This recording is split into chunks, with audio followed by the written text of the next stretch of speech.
Thanks for taking the time to download this BBC Radio 5 Live podcast.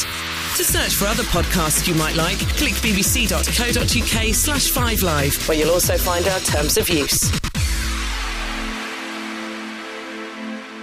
Hello and welcome to another really rather interesting podcast from BBC Radio 5 Live.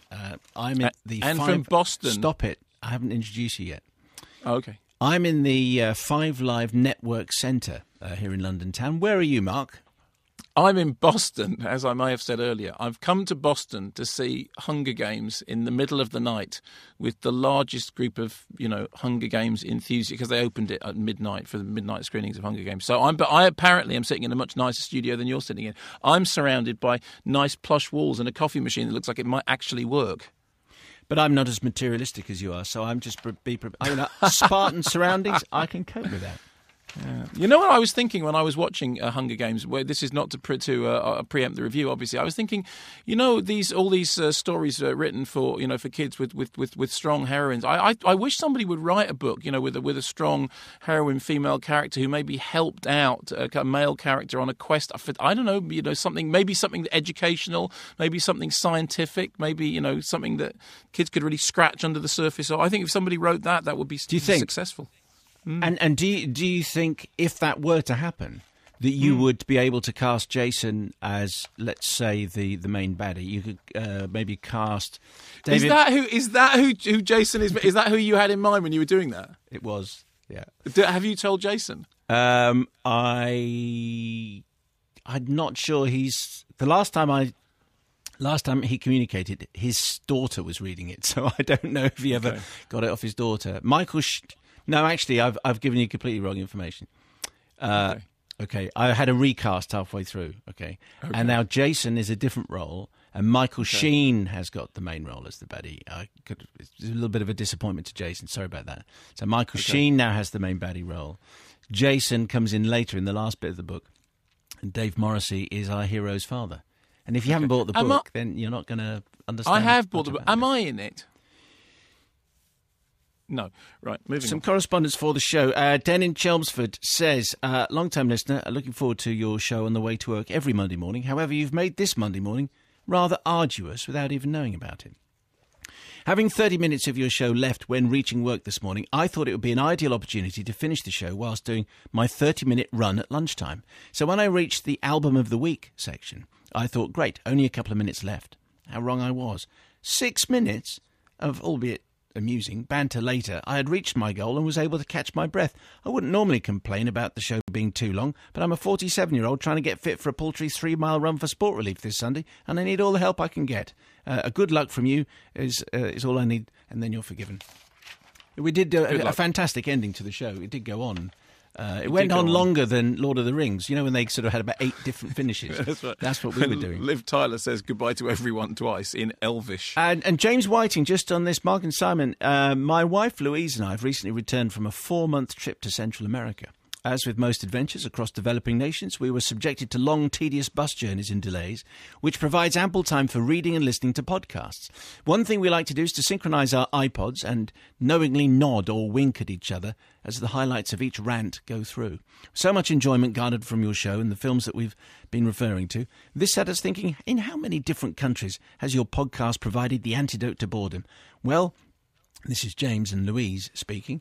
As far as they're concerned, he says, since I introduced Louise in Australia 2005, we've enjoyed rants in Thailand, the Philippines, Singapore, Burma, Cambodia, Laos, China, Sri Lanka, Malaysia, Vietnam, Guatemala, Belize, Mexico, the United States, Spain, Italy, and the UK. 18 so far. Can any listeners improve on that?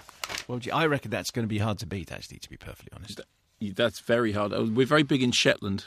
That still comes within the territorial protection of the United Kingdom.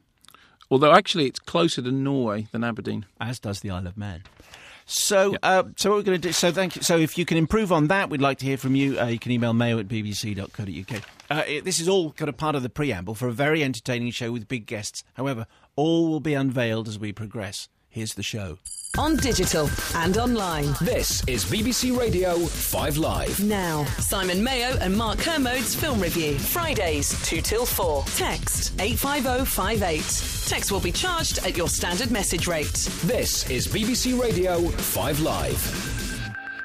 And good guest for you today. We mentioned David Tennant. He's going to be with us live before past. And Jennifer Lawrence is going to be speaking to us as well about Hunger Games. I'm in the UK as normal, but Mark has decided that he'd like to, they're just going to a sweaty screening room with a bunch of his fellow critics isn't quite good enough for him. No, he has to go to a midnight screening in Boston for some bizarre reason.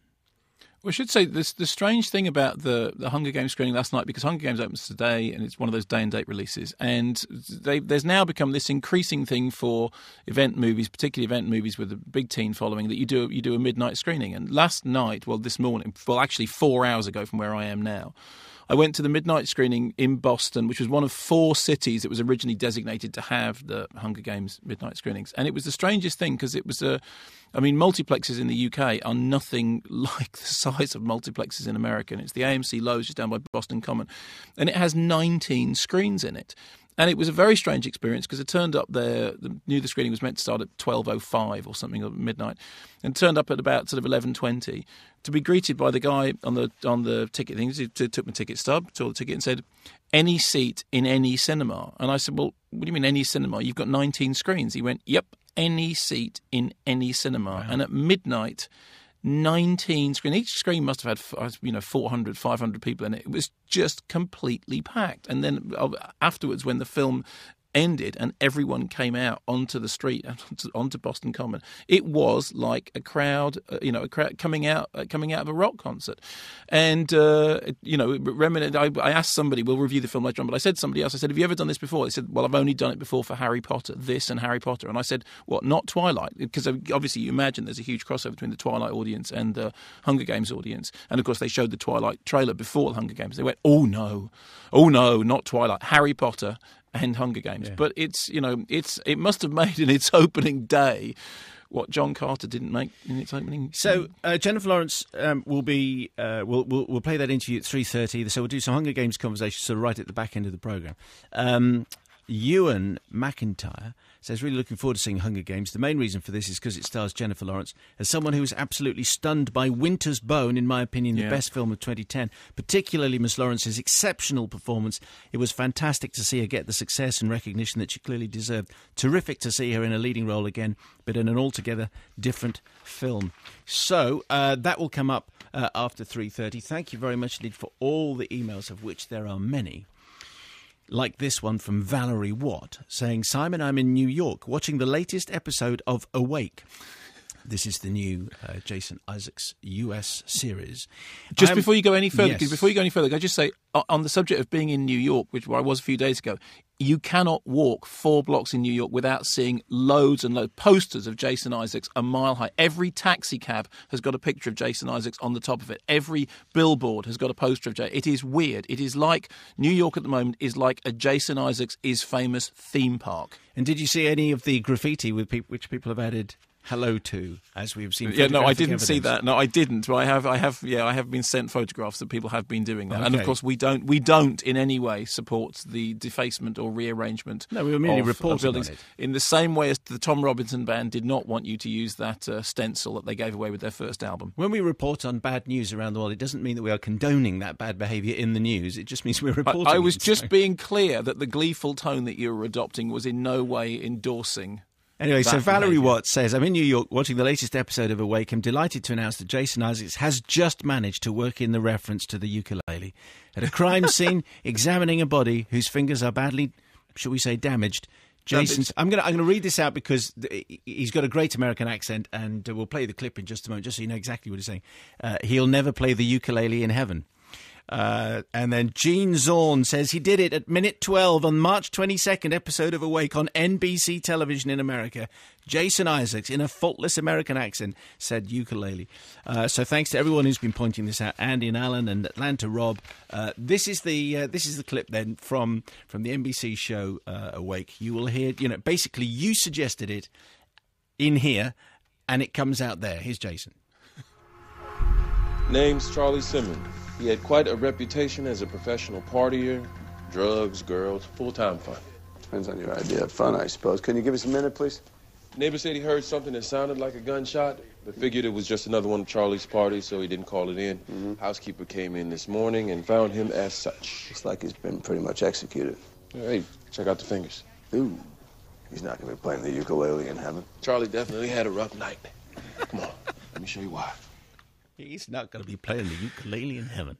We suggest the the words, and he says it out there. The best thing about that gag is it's not just that it was suggested by the audience, which it was, but it was suggested by the audience after a review of the new film in which The Rock plays the ukulele. So the lineage of that word ukulele ending up in a way, which incidentally, because I saw it on TV, he is. Jason Isaacs is credited as producer, so he wasn't kidding. He is producer. Therefore, in theory, he can do anything. I think we should up the bar. I think we certainly should. We should up the ante. Anyway, it's called Awake. It's on NBC. All the reviews are saying how great it is, and we look forward to getting it on some channel or other over here. But I think if we're going to up the ante, like he has to have his hair dyed green, or have a tattoo on his forehead, or wear a 5 Live T-shirt or something. I don't know what. We'll have to work on that. The next challenge for Jason. We've got plenty of time. Anyway, we've got plenty of time. We have a box office top 10. Should we start this? And then we might get it done before it's David Tennant time, okay? Unlikely, but there we go. Safe House at number 10. It's fine. Too much action, too little conversation, which is a shame considering the talent of the leading man. But I just think in order for something to be that head-bangingly action-packed, you have to have more invested in the characters than the film allows you to have. Muppets at 9. Love it, love it, love it, love it. Anyone who doesn't is wrong. There's been a lot of stuff on Twitter recently, specifically in relation to my review of John Carter. People saying, I can't stand the way Mark Kermode thinks that he's right and everyone else is wrong. I'm sorry. In the case of the Muppets, if you don't like it, it's old-fashioned, old school, use wrong, we right. That's the beginning and end of it, okay? Number 8 is This Means War. Which is horrible, vile, uninteresting, boring. As I said before, it's like a dead-eyed shark of a movie. It just has no soul. It is just an economic machine lumbering forward in an ugly and putrescent way. On the subject of The Woman in Black, which is at number 7, still hanging on. Which is still doing well, still doing well. Christine on this email, I loved the film, Simon. It was very entertaining, but I think it's just way too scary for the 12-year-old audience. I know we've touched on this before. For shame, BBFC, I don't think the BBC can get the blame, BBFC, it is not permitted for a 12-year-old to watch the rise of equality in the workplace in Made in Dagenham and an enthusiastic and playful take on Shakespeare in Hunky Dory, but mudded child corpses dragging themselves through a storm to rattle Daniel Radcliffe's doorknob. Come on, kids.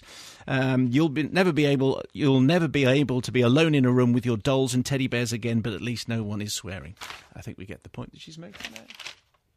Although I do think it's interesting, because also out on DVD this week, we mentioned is that film The Awakening, and it is interesting that there has been a concomitant rise in lower key ghostly chillers, as for example Woman in Black, which is a 12 certificate horror movie, which I think is a result of people just getting absolutely fed up with the the kind of attritional gore war that's been going on with all the top end 18 certificate stuff, and I think that's quite a good thing. I think also the fact that a 12 certificate horror movie, and it is a horror movie, has done that well is encouraging. But as we have said every time we've reviewed it, 12 means 12 means 12. Number 6 is Contraband. Yeah, Adam, which is fine. Go on. You go first. No, well, it's fine. I mean, that is all it is. It's fine. I like Mark Wahlberg very much. I know you got on with him very well, and he's your new best friend. I think he's an always watchable screen presence. Again, a couple of people on Twitter saying, "How can you say that about Mark Wahlberg?" How can you not say about it? He is a watchable screen presence, and he's very versatile. I absolutely loved him in Boogie Nights, and I loved him in The Scorsese. I think he's very decent in this. It is a nuts and bolts thriller. You can join the dots very, very easily, but it's a perfectly functional nuts and bolts thriller. Adam Vaughan says on this film, one of the most important rules in filmmaking is that if you have Mark Wahlberg as your lead man, make him angry. Past form tells us that when he plays a narked character, it makes for a more entertaining film. Look at the evidence. Punching people in The Fighter, dropping F-bombs all over the shop in The Departed, getting a bit peeved as a porn star in Boogie Nights. A tame Mark Wahlberg makes for an uninteresting film, which is what Contraband is. Not terrible, just unremarkable. Barry Ackroyd's cinematography is, as always, top-notch, though. Wait for it to come out on DVD. Corey in Leicester says, and I think we mentioned this last week, the film did have hints of Ocean's 11 and The Italian Job, but reminded me more of the movie which since last Friday I've referred to as Gone in 60 Seconds, which I find ironic because that's more or less the time it took me to forget the majority of the film. Number 5 is We Bought a Zoo. Would you like cheese with that, sir? And that's my problem with We Bought a Zoo, is that there is an interesting true story behind all of this. And, you know, I like Cameron Crowe enough, and I am a big fan of Matt Damon, and the story's interesting, family buys. I just think it's so drenched in treacle and schmaltz and sugar and cheese and meringue and cream puff, everything. It's like, you know, and would you like more sweetness with that? And the problem is that there comes a certain point when if you dollop enough syrupy goo onto something, it ceases to have any texture or any taste other than the syrupy goo. And there is, there is an interesting family story underneath all that, but it was so drenched in all this saccharine schmaltz. And I say that as somebody who likes schmaltz, but good schmaltz. I mean, you know, I like Frank Capra, Capricorn I'm fine and happy with. I just felt this needed spice. It needed a little bit of Tabasco sauce in there to take the edge off it. Jeff Smith in the Welsh Valleys took my aged mother to see We Bought a Zoo as she'd read the book and loved it. I'd forewarned her that the Hollywood version would be very different, and she said she realised that, and let's see it anyway. And she loved it, although as a diabetic she nearly went into sugar overload as soon as the little blonde muppet uttered its first words. I, on the other hand, also shed a tear, not as a result of having my heartstrings tugged, but as a result of losing 2 hours of my life. One of my favourite films is Almost Famous, and to see this come from the same man, is truly heartbreaking. Still, it could have been worse. It might have been 2.5 hours, so... yeah. We're on the same page. Robbie Owen, though, says, I saw We Bought a Zoo as the final part of a Bellamy, This Means War, John Carter quadruple bill. And I'd like to think it wasn't just this desperate context that led me to really enjoy the sugary sweet, happy-go-lucky film, genuinely charming and more than capable of making me smile. It just made me wish the other three had been so lovingly put together. I do think that if you'd come out of that triple bill and watched absolutely anything at all, you would have thought, wow, that's actually really well put together and rather jolly. So yes, obviously, and there's a ringing endorsement for We Bought a Zoo. See it after 3 really long stinkers and you'll love it. Okay, so we have David Tennant on the way. We'll do the box office top 4 in just a moment. Orna has the latest travel, though, at 2:17. This is the latest. Thank you very much, Simon. In West Yorkshire, the M62 westbound and eastbound, junction 26 at Chain Bar. We've had an accident on the eastbound side and emergency repairs are underway on the westbound side at junction 26. Staffordshire and the M6 southbound, junction 15 at Stoke to 14 at Stafford. We had an accident earlier on and it's caused queuing traffic. No lanes are closed. Cambridgeshire, the M11 on the southbound side between junction 9 at Saffron Walden and 8A at Stansted Airport. We had reports of an accident earlier on. It has been moved to the hard shoulder, but no lanes are closed past the scene. Delays too in London on the A1. If you're heading north, it's between Archway Gyratory and Highgate Tube Station, heading into the roadworks section. Delays in Leindon as well, with the Southend Arterial Road, which is partly blocked. It's a broken down lorry near to the Fortune of War. And in Cambridgeshire, the A14 Thrapston Road eastbound, partly blocked just near to junction 21 at Brampton Hut following an accident. And Pembury in Kent, the A21 is closed northbound. It's closed just near to Tunbridge Wells, and that's the turn off for Pembury. Warner Merchant, 5 Live Travel. BBC Sport Relief on 5 Live. My friends, you're going to be tempted. It's a Sport Relief special of Money Can't Buy prizes to raise money for Sport Relief. Every single prize, it's going to be available to bid on for a week. All you've got to do is go to the website bbc.co.uk/sport relief. All the terms and conditions can be found on the online auction page. These are prizes money can't buy. We want to raise a lot of money for fantastic causes. bbc.co.uk/sport relief. David Tennant with us very shortly. Box office top 4, John Carter at 4. A couple of emails and then Boston Man will pronounce again. Rhys Stables says, Simon just came back from John Carter. Must say I liked it. Narratively, it felt a little like being dropped in the deep end to begin with, and the names did for the large part of it escape me. But when settled, it was thoroughly enjoyable, and I actually appreciated not being spoon-fed the plot. I love that Stanton had the confidence to produce a slower-paced blockbuster, which I think will last the way he wants. A large amount of the criticism seems to be more directed at Disney's handling of the film. The name, retro 3D, a horrendous budget, misleading trailers, and clearly they've been incredibly stupid. But if the critics and producers wouldn't mind stepping into the next room and talk numbers, there's a film here I'd really like to watch again. And Colin Jackson says, is Kermode off his trolley? I nearly didn't go and see John Carter because he said it was rubbish. It was flipping brilliant. Amazing worldcraft. Maybe it's not a mainstream movie, but any science fiction geek will love it. Safe to say he doesn't really care for science fiction, does he? One of my favourite films of all time is Silent Running. I watched 2001 pretty much on a loop when I was a kid. So I love science fiction. I'm a huge horror and sci-fi fan. In my opinion, John Carter is all over the place, long, boring, turgid, badly put together, incomprehensible, and laughably overblown. As far as the budget thing is concerned, as you've probably seen from the headlines, Disney now figure that they're in the hole for $200 million. Now, here's the point. Had they put a star in the film, they probably would have saved their shirt. It wouldn't have made the film any better, but that would have at least saved them. If you spend that much money, you risk losing it if you don't put a star in it. That's just the simple economics of it. Andrew Stanton says, I don't care about the money.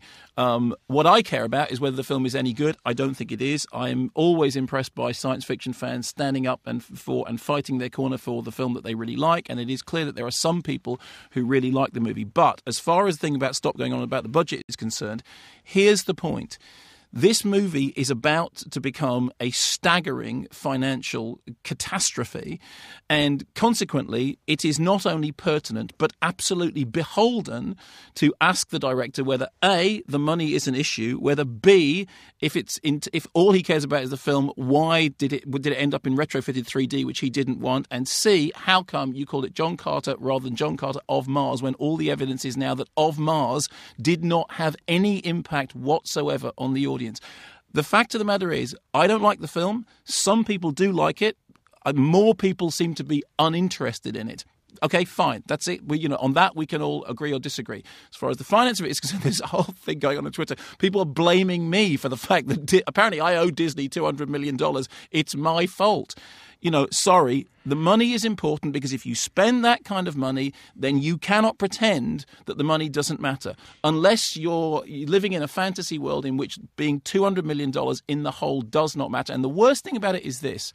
If a film that is in any way adventurous, whose director says, I had total control and I didn't make it by committee, it was a personal project and something that I wanted to do. If a film like that loses that kind of money, it makes it difficult for the next person who wants to make an intelligent science fiction film that is a personal project, because people just go, actually, the last time that happened, this is what happened. These things all have repercussions. At number 3, the best exotic marigold hotel, in a sentence, please. Yeah, and well, once again, I was right. Everyone else was wrong. 21 Jump Street's at number 2. Sam Colson writes saying, really good straightforward comedy, appeals to me as an 18-year-old in the British high school phase and nods brilliantly at the thousands of high school movies we've all seen. Well worth £8 at the cinema. Sharon French, long-time podcast listener, first-time emailer. I never thought for a second that the film that would compel me to contact you would be one starring Channing Tatum and Jonah Hill. However, 21 Jump Street is by far the sweetest, funniest film I've seen for a long time, excluding The Muppets. Tatum is a revelation playing a comic lead and completely steals the film, which is no mean feat against Hill, who has been... Yes, that doesn't make sense, does it? Anyway, it was also nice to see a comedy depicting a high school with just jocks and cheerleaders. Thank you, Sharon, for that. And 21 Jump Street, Mark. Yeah, I generally liked it, and I agree with that. Actually, it is the fact that that it's not Jonah Hill who's the comic centre of it, and he's got comic chops, and that's good. And I laughed at least 6 times, and it was much cuter and sweeter natured than many of the kind of ugly, frat boy comedies that we've had recently. So yeah, I agree with that. There is absolutely no reason, by the way, to I would think, the live streaming of the show is quite interesting when it's the two of us. It's you in a studio, right? If it's just me in a studio, it's not that interesting. But when we have guests, it becomes slightly more interesting. I'm just warning people in case they wanted to be by a computer. UK's number 1 is The Devil Inside. which is rubbish. Any film that reminds you of Naked Exorcism or any of those Italian rip-off movies of The Exorcist that came out in the 1970s is not doing well. It's a found footage, a documentary, faux documentary, in which everyone looks like they're acting. It is marketed with the tagline, the film the Vatican didn't want you to see, on the presumption that the Vatican have got much better taste than wanting you to see a film this bad. There is actually nothing the Vatican about coming it. out of it quite well then, if they didn't want to Exactly. see it. If the Vatican says, "Hey, believe me, you don't want to see that film. You want to see this film over here." But I don't know which accent. Well, it was Roberto Benigni is the Pope. Yes, Jack, Bob, my friend, how are you? Do not see that film. Very bad, very bad. If you That's throw Greek. a ball at me, That's I Greek. throw. No, it's Roberto Benigni in Down by Law. Is it? It is. I am a good I heg. just want to check I kill something. any man, David but I Tennant- am a good heg. David Tennant, what accent is that? I have absolutely no idea. It's roaming Europe very freely, isn't it? It's like Thanks, a recession. David. It's Russell Crowe as Robin Hood. That's what that is. So just some comments on this. Jonas Govertz says, laughable acting, zero scares. While the movie itself left me cold, the abrupt, idiotic ending actually made me angry. To paraphrase Bill Hicks, what kind of Satan would want his audience dead? Ian Tunnicliffe on Facebook. On Sunday evening, we failed to get into a TV recording session at Pinewood Studio, so decided to go to the cinema instead. When we got to the local multi-screen, the only film that didn't involve hanging around for more than an hour was The Devil Inside. That's my excuse, and I'm sticking to it. So, my questions. 1, how come those notoriously poorly travelled Americans were instantly at home driving around in Rome? 2, how come the documentary filmmaker with all that professional gear was completely incapable of holding the camera still or in focus ever? And the big one... Question number 3, will you please promise never to make another film as long as you live? That is all. I do think that we should get onto the Vatican press office and on the strength of them allegedly, although I don't believe it, saying we don't want you to see this film, saying fine, give us top tips for films to see every week, because frankly they've got a really good record on that basis. Mark in Boston, say hello to David in London. Hello, David in London. And can I just say, I'm heartbroken that I'm not there. I'm devastated that you're not here. I was so looking No, forward you're to just seeing your saying little that to be cheery nice. face. Well, am I somehow inadequate? No, Simon, you're clearly you're the main course, but Mark's a lovely aperitif. Pudding. Yeah. Hey, have you seen the Sport Relief fencing? You'll know exactly what we're talking And about. I have. Have you? Yes. You've seen, now, this is going up on the 5 Live website in about 5 minutes' time. I've just witnessed it. Okay, so this is Mark and I. Well, how would you describe it? It's an epic confrontation. It has everything you want in a movie, doesn't it? It's perfect that you guys have done it together. There's action, there's surprise, there's stunt work, Romance. there's a little romance. Do you think? There's a couple of laughs. It's good. There's a very good spec. It's short. That's the most important thing. Is it's short. Okay, And, now- and but I it's would like to say. substantial. No, and it's fixed. It's demonstrably fixed because, just for anybody who doesn't understand this, we had a fencing match that's now been made into the Sport Relief video, which Simon will explain. But it was clearly Are fixed. you Why giving is away it who fixed, wins mate? there, Mark? Don't No, give I'm not. But spoiler alert. Yeah, that spoiler you have to alert. watch, and then people will judge for themselves whether it's fixed. Anyway, we've got a little bit of. Obviously, there are wonderful pictures to go with this. This is the best of the audio which we've cobbled together. So this is a little bit of a Sport Relief thing. So this is Mark and I having a good old fight. It's not about spying. Tinker Tailor Soldier Spy? Yeah, but it's You mean that film with spies in it? Tinker Tailor Soldier, men not trusting each other. I spy, you spy, he, she, or it's spying. It's not about spying. Do you remember Canning Castle, Ray? They had a disagreement. Do you know how they sorted it? No. They went to the heath and they fought each other to the death. Right, let's do that.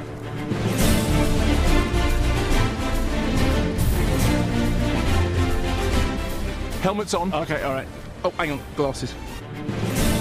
Here we go then. Welcome to the Donut of Television Centre, auspicious venue for what we hope will be an epic duel between Simon the Musketeer Mayo and Mark, catch me if you can, Commode.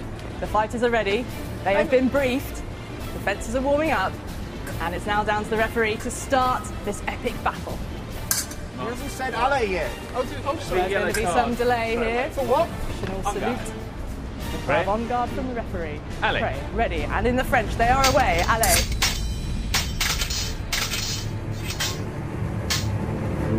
That's proper sword fighting. That sounds is. very exciting at the end there, doesn't it? You can see a full-length video of the duel and find out who won, although I think you can tell, by the way, Mark is clearly still miffed. You know exactly who won. 5 Live website, bbc.co.uk/5live. Tell you more about Sport Relief in just a moment. But as someone who as my youngest pointed out to me just this morning, in I think your first episode as the Doctor, didn't you fight with swords and have your hand chopped off? I did. It was, although that was more of a broadsword fight, just slightly different to what you've been doing. That's yours is more of a fencing duel. Ours was épée. Yes, which I've also done a bit of on stage. Principally, it's a sort of a bit of that in Hamlet. So, as someone who's done a bit of fighting, then what would be your critique of? I would say you were surprisingly light on your loafers, Simon. You've clearly got fairy dust in your toes, which doesn't mean you weren't without skills, Mark.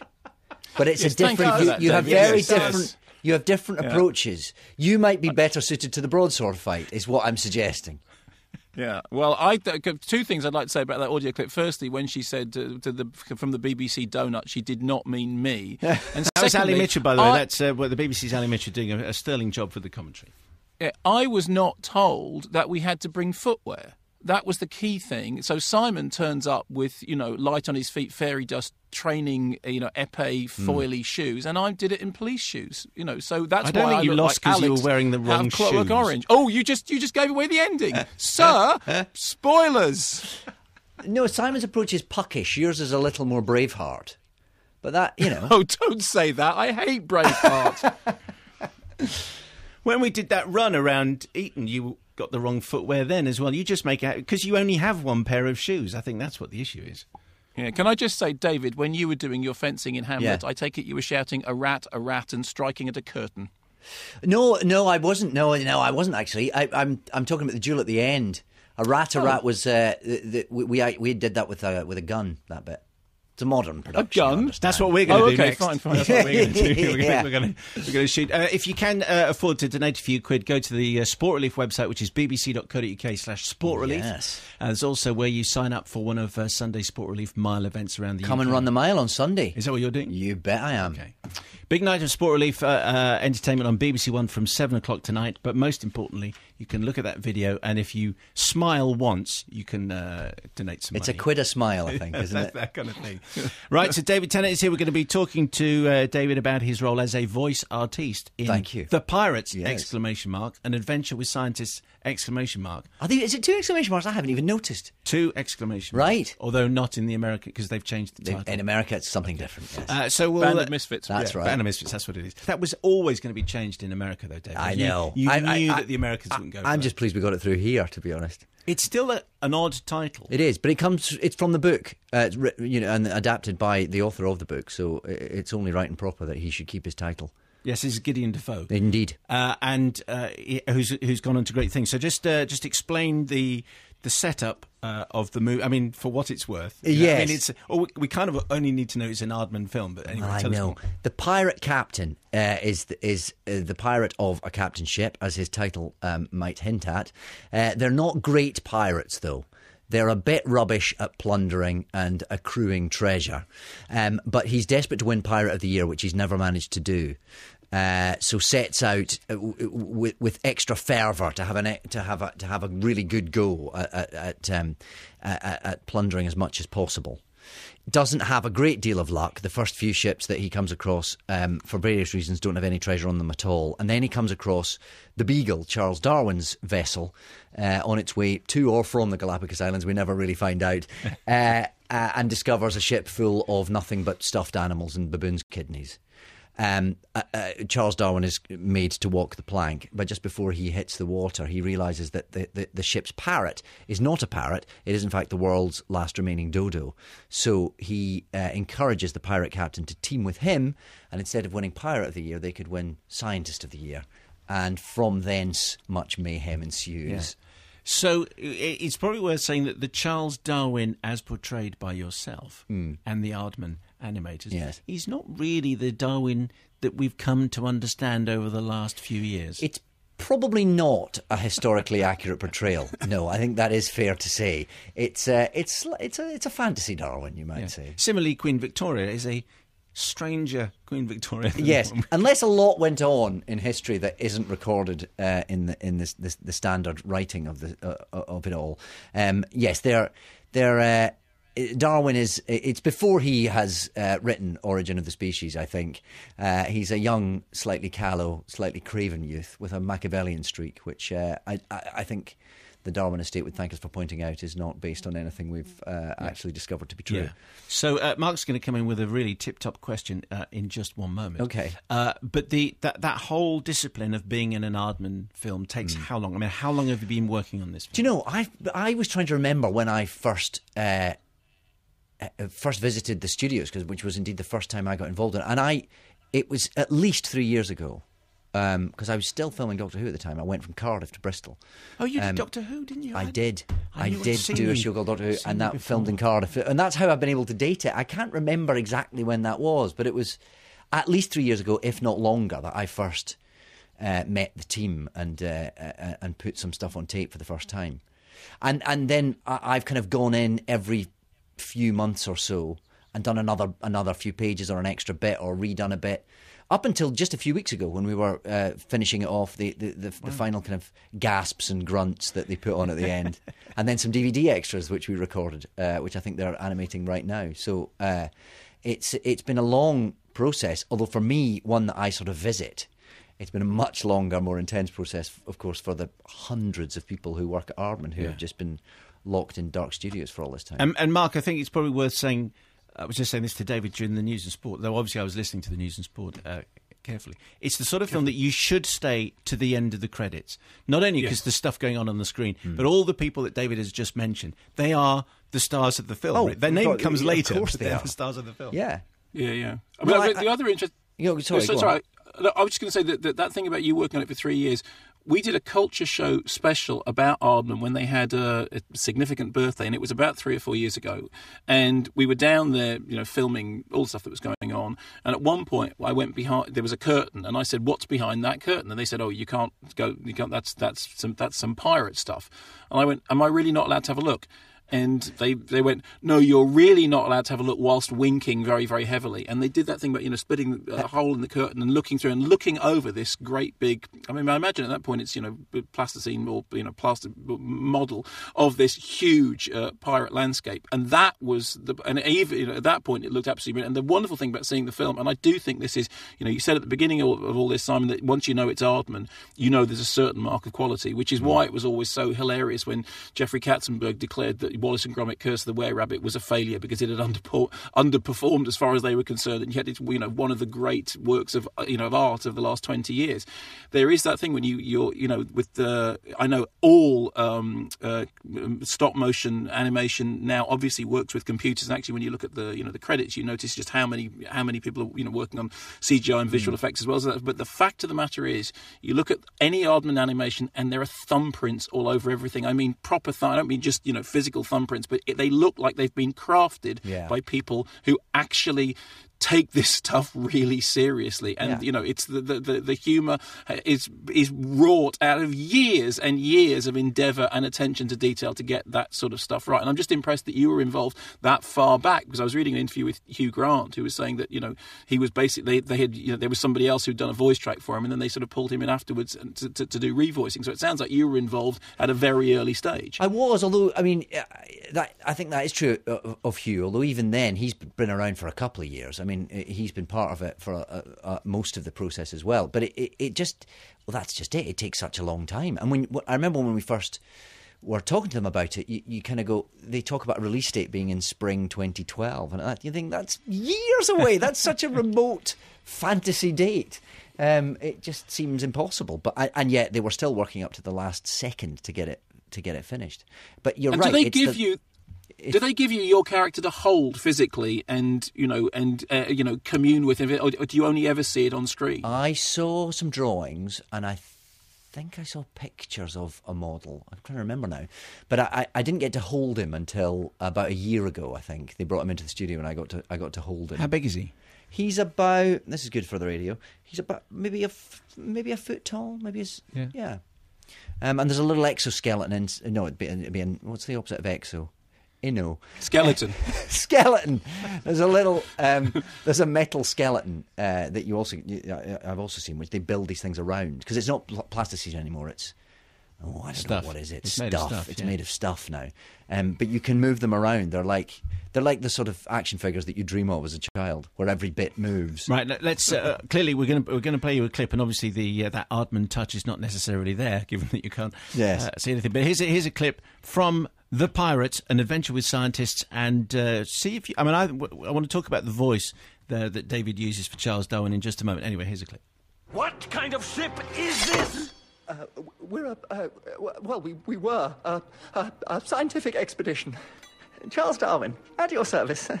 Oh, for pity's sake! Is it so much to ask? Is it? I just want one tiny bit of success. One teensy-weensy bit of respect from my peers just once in my life. Is that such a crime? Is it? No? Now, I think after a while, people would go, oh, right, okay. If you didn't know who the artists were, the voice artists, you would work out that it's Hugh Grant, because he's very Hugh Granty. But I'm not sure anyone would go, oh, that's definitely David Tennant. Well, I suppose Charles Darwin was never from Paisley, so that already I'm at one remove from my own natural voice, I suppose. And, he's quite uptight, and he's kind of, you've got to come up with something, haven't you? Yeah, give you it a bit of something. But, Mark, do you think people would have recognised that as David? Well, I saw it with my son, and and he went, "That's David Tennant." Oh, there you go. That blows your argument out of the water. It does really. It's conclusive proof that my theory is rubbish. So in that scene, which always sounds fantastic when you listen to it and when you watch it, but then when people explain how it's recorded, and sometimes duets are recorded without anyone ever meeting. Were there scenes that you did with Hugh Grant? There were some, mostly not, but I think Hugh and I had one day in the studio together. Martin Freeman and I had a couple. I had one little bit with Imelda Staunton. And other than that... Who plays Queen Victoria. Who plays Queen Victoria, indeed.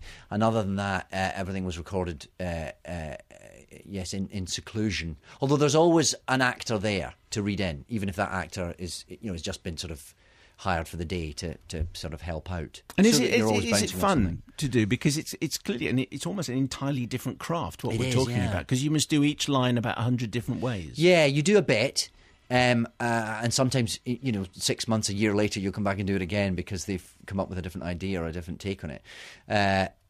It's fun. It's quite hard work as well, because it's quite, you're trying to squeeze everything you can into that voice. So there's quite a lot of flailing around usually, and one gets quite sweaty and quite hoarse. There's a lot of falling over and flying through things and screaming and falling out. So even though you're just doing the voice, you're throwing yourself around? Yes, you do a bit. Because you're trying to mimic the physical noises, which go beyond the actual words, of course. And because it's everything you'd expect from an Aardman film, there is a lot of action and sort of silliness and craziness. So there's a lot of things that need vocal noises, and if it is falling from a hot air balloon or bouncing down some stairs in a tin bath, you've got to find a way of getting some kind of physical representation of that so that it comes out in your voice. And when you other people do it differently. I do tend to jump around a bit, but that's maybe, I don't know. And when I don't have the imagination not to. And when you saw it all put together for the first time, with all the extra bits and pieces and all the other voices, and crucially the extraordinary animation, what did you think? I just thought, I'm so proud to be in an Aardman film that is this good. That's why, like you said, that's sort of why you accept it. You get a phone call going, Aardman would like you to be in a film, and you bite their hand off. Because they are this, as Mark very eloquently put, they are this mark of quality that of course, I think we all feel very patriotic about as well. But I've never seen anything they've done, whether it's a Shaun the Sheep or one of their full-length movies or one of the commercials they used to do for the gas company, I think it was, wasn't it? Everything they do has integrity and wit and class about it. So you just think, well, I want to be involved in that. Don't forget the live streaming, bbc.co.uk/5live for about the next 10 minutes. Is that it there? Yeah, that's the camera here, and it's worth doing it because we have Britain's answer to George Clooney in the studio. I mentioned this a couple of weeks ago, and I think there's a cinematic and an artistic basis for this. And Mark, you agreed, didn't you, Mark? Yeah, absolutely. I agree with everything you say, but particularly that. There you go. And your next question, because Mark, there's a slight delay to you, so now, Mark, it's your turn to ask a particularly good question to David. Well, that's not a fair thing.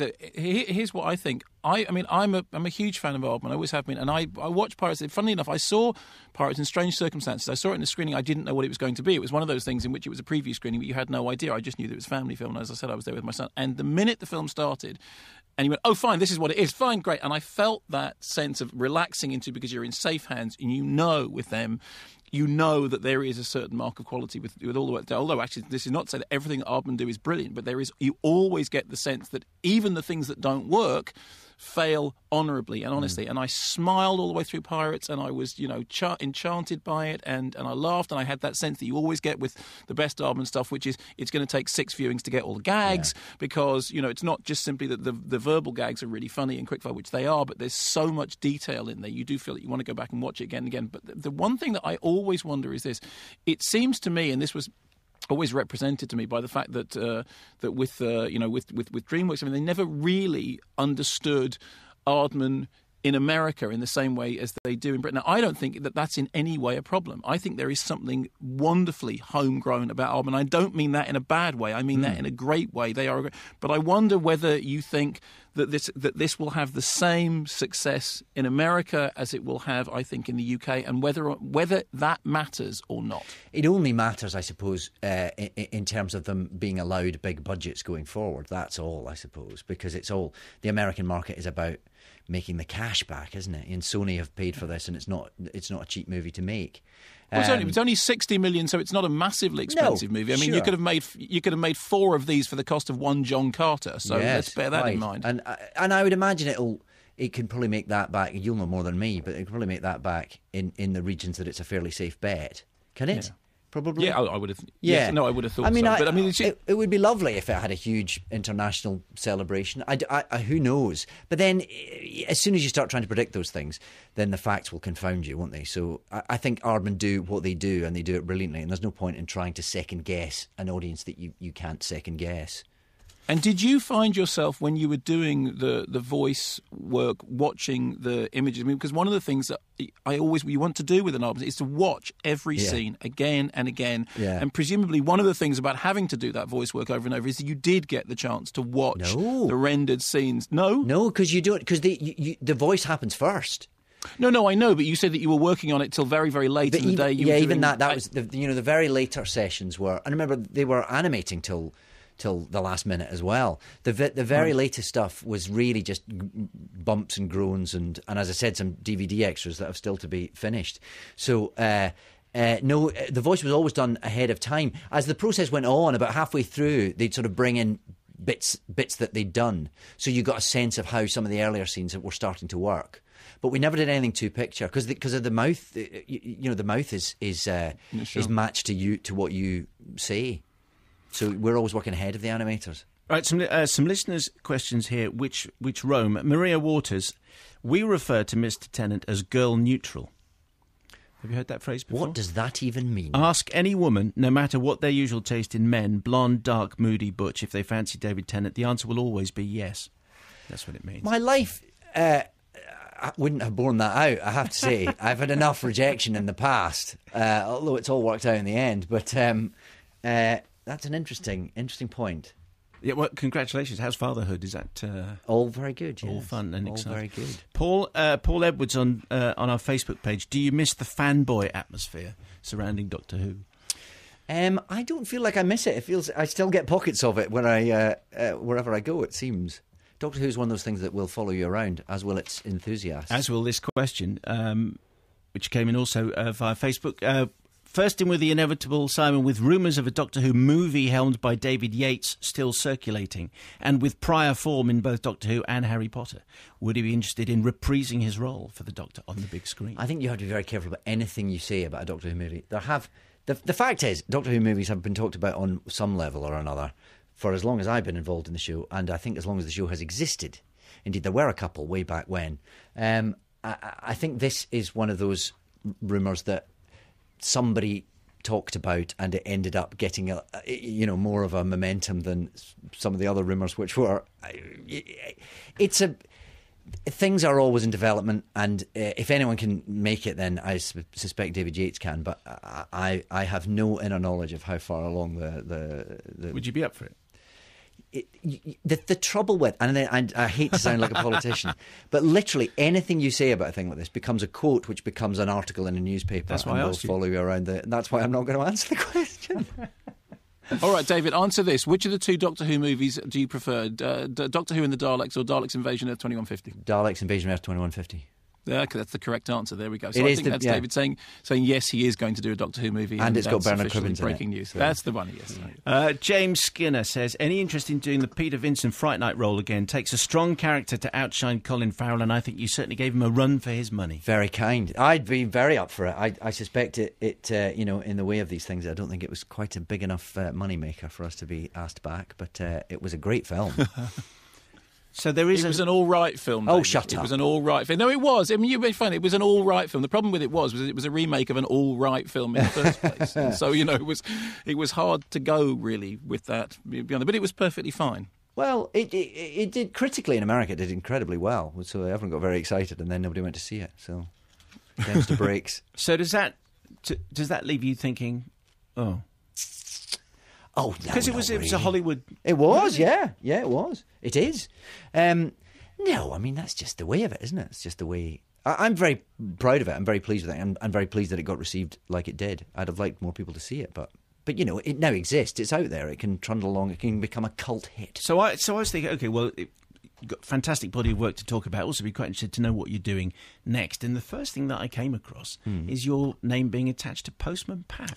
Oh, yes. This is not my only foray into the motion picture animated sphere. So which character are you? It's a character that has not existed in the Postman Pat universe up to this point. You can imagine, Postman Pat is, 15 minutes long usually, so they've had to expand. Somewhat. Yes. It's a story too big for the small screen. It'll probably say on the Where's poster. he come from, this character? Cumbria, somewhere. Is he somewhere? Oh, I see. He's come from. Do you remember Budgie? Yes. But the Adam Faith? No, the Ian Carmichael. A little bit. Not Ian Carmichael, Ian Cuthbertson. Okay, all right. Yeah. So that's the voice you do. I thought you meant the drummer at Susie and the Banshees. What was he? Was he Ian Cuthbertson? No, you remember Ian Cuthbertson. No, Budgie. Hey, Budgie. Oh, I see. No, Budgie was Adam Faith. He was Charles Endell in Budgie. Charlie Endell, there you go. And he was also the baddie in Supergran. And he was a fine man. And this is great. You're in the Postman Pat movie. I'm in the Postman Pat movie, yeah. This is fantastic. No idea when it's coming out. The one role that you've had which doesn't get talked about a lot, although I seem to remember talking to you about it on this programme. We talked about D.I. Carlisle and we talked about Casanova, but I loved you as Arthur Eddington. Oh, yes. When you were playing him, it was Eddington and Einstein? Einstein and Eddington. He got the top billing. Okay. Yeah. I guess you could surrender. Yeah. But that was a fantastic role, and I thought there was a. I know Charles Darwin is clearly higher up that scientific pecking order, but that was a great little film. Well, I think that was what was so interesting about that film is that he was hugely important to the theory of relativity entering public consciousness, and he's a sort of unsung hero of all that time. I think that's part of why that's an interesting story to tell, just because you've got Einstein that everyone thinks they know about, and Eddington, without whom we would never have heard of Einstein. We have you for one more minute. So was that it? Yes, really? One more minute. Well, you can stay as long as you want, but we have movies to review, and we have Jennifer Lawrence to talk to about Hunger Games. You don't want to talk to her. Don't we? Okay. Who's she? Here's Mark's big question, his big final question, the one he's been building up to. Do you want to say something nice about the Isle of Man, having made Decoy Bride there? I love the Isle of Man. I'd never been before. It's lovely, isn't it? It is lovely. Why are you saying it like that? Is there an agenda? I don't know. It was a bit of a disappointing question after that build-up, I have to say. No, I'm sorry. My family's from the Isle of Man, and I any opportunity. Yes. Yeah, I loved it. There was a lovely moment in that film when you were saying, "Here we are on Hegg," and you could see Brad ahead clearly in the background with Milner's Tower sticking its thumb up in the air, going, "This is the Isle of Man, not Hegg." Maybe you could. Yeah, no one else has bothered. So, David is in his voice is in The Pirates in an Adventure with Scientists 2! What else do we see you in soon? Decoy Bride is out now. You can see that. Thank you for the plug, Mark. There's True Love coming up on the BBC in a couple of weeks. And then some more stuff. Okay, Pirates out on the 28th. David Tennant, always a privilege to have you on the show. Really appreciate it. I always love being here. Thank you. I have to say, the live streaming has just got a whole lot duller. I mean, I'll do my best to maybe prance around the studio, but you can't really make up for a lack of David Tennant, can you, really? Unless you've got a camera there in Boston, have you? No, I haven't. One of the weird things is that there are some people I'm genuinely starstruck by, and David Tennant is one of them. And because I'm down the end of a line and not in the same room, but even down the end of a line, I am, because I do think he has genuine, charismatic star quality. There was one moment in the middle of that when I said to him, you get to watch these scenes over and over again. And he said, no, obviously we do the voices first. I thought, I've been so starstruck by you that I've just asked you a question that actually I know completely the opposite of it is true. I know you do the voices first before you do the animation. And even attempting to explain that what I meant was picking up the A's doesn't make any difference. You just turn into a big girl's blouse in his presence. Not you, me. Well, no, because also he's complete. He's going to sound, this is like a Hello magazine piece. He's just extraordinarily affable, unbelievably talented. His Hamlet was one of the greatest Hamlets of all time, and he can. I didn't see it. Did you see it? No, my mother-in-law, who is a very astute judge of these things, went to see him in Stratford and said it was the greatest she'd ever seen. The Guardian, your favourite newspaper, said the Hamlet of our generation. I mean, the plaudits that he got for that were astonishing. And he's a nice bloke, and he's got a nice smile. And there you go. What else? Okay, and is that the mother-in-law that taught you fencing? No, that's my mother who taught me fencing.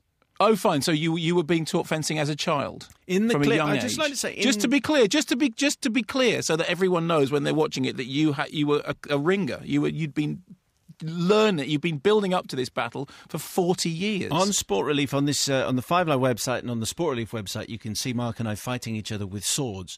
And Mark is a little bit bitter by the fact that he discovered that when I was a very small boy, I did a bit of fencing at school.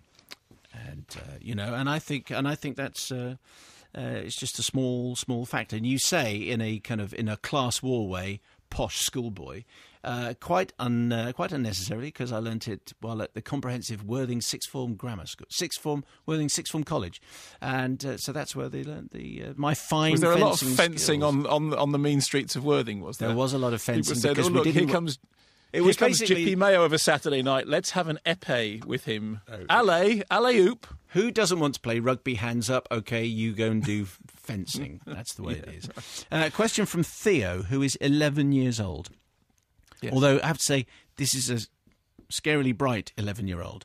Thank you, Theo. I was hoping you could help me, he says. I was going to contact another film critic, but I'm going to need a bigger quote. Now, that is not a bad start. Very good. My name is Theo. I am 11 years young. I am doing a primary 7 topic on Steven Spielberg and his films. In the second section, I'm summarising and reviewing some of the movies, and I want your opinion. My favourite film is Saving Private Ryan, and then he puts in brackets, I know it's a 15, but it was research. What is your favourite? How would you rate Saving Private Ryan? I know it's a bit gory, but it's changed my impression of war. There's lots of other questions, but that's the one I've picked for you, Mark. The short answer is Saving Private Ryan is a fantastic opening 27 minutes, followed by 2 hours of self-indulgent schmaltz. At the moment, my favourite Spielberg movie, which is I'm actually in Boston because the Society of Cinema and Media Studies conference is on here, and there's quite a lot of discussion about Spielberg. And actually, quite genuinely, my favourite Spielberg movie at the moment is AI.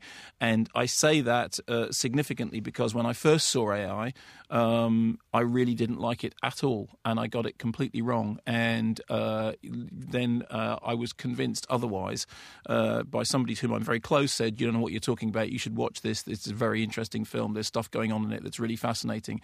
And